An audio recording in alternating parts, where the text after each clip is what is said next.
A paz do Senhor a todos, e hoje nós vamos começar um estudo sobre o mundo pré-adâmico, com base na Bíblia de Estudo Dake. A maioria dos cristãos acredita que a história da Terra começou há apenas 6.000 anos no Jardim do Éden, mas existe uma lacuna de bilhões de anos escondida no primeiro e segundo versículo da Bíblia. Então, hoje nós vamos explorar as profundezas da teologia de Dake para entender o mundo pré-adâmico. Então, Finis Dake define Gênesis 1 e 1 como passado sem data. O texto diz: no princípio criou Deus os céus e a terra. Observa a palavra hebraica bará.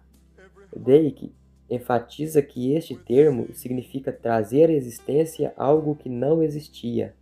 Diferente dos atos dos 6 dias, aqui Deus não está reformando nada, ele está fundando o universo.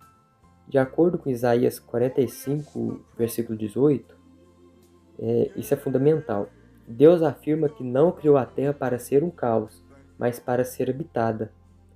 Isso prova que a criação original de Gênesis 1 e 1 era perfeita, seca, iluminada e cheia de vida.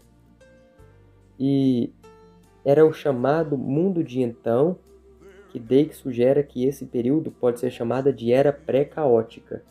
A dispensação dos anjos, onde eles cuidavam de vários lugares do universo, como descrito em Ezequiel 28.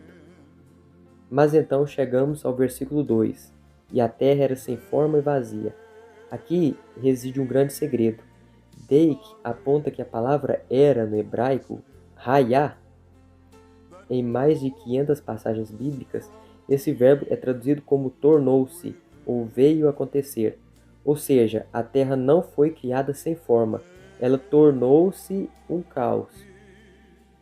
As expressões em hebraicas, tohu e bohu, significa devastação, desolação e ruína absoluta. A resposta está lá na rebelião de Lúcifer. Dake explica que o pecado de Lúcifer e de uma raça pré-adâmica que havia na Terra naquela época trouxe um julgamento imediato. Não foi um ato de criação, foi um ato de julgamento. O Sol, a Lua, as estrelas tiveram sua luz retida e a Terra foi submetida a um dilúvio universal catastrófico. E daí que ele apresenta provas contundentes de que o dilúvio de Gênesis 1 e 2 é diferente do dilúvio de Noé. No dilúvio de Noé havia sobreviventes em uma arca. No dilúvio de Gênesis 1 e 2, a destruição foi total. Não sobrou ave, não sobrou homem e não sobrou luz.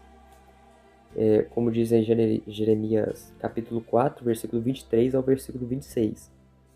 Olhai para a terra, e eis que estavam sem forma e vazia. Olhei, e eis que não havia homem nenhum. Então, outro ponto crucial em Gênesis 1 e 1, os céus e a terra foram criados juntos. Mas em Gênesis 1 e 2, apenas a terra está em trevas e inundada. E isso prova que o julgamento foi específico para o domínio terrestre de Lúcifer. A terra que antes era porção seca e habitada, tornou-se um abismo gelado e escuro, guardando por milênios a intervenção divina. O que muitos chamam de Semana da Criação é, na verdade, a Semana da Restauração. A partir de Gênesis 1 e 3, Deus começa a desfazer o caos do julgamento pré-adâmico, e quando Deus diz haja luz, ele está comandando que a luz que já existia no versículo 1 volte a penetrar na atmosfera da Terra, que estava bloqueada pelas densas trevas do julgamento.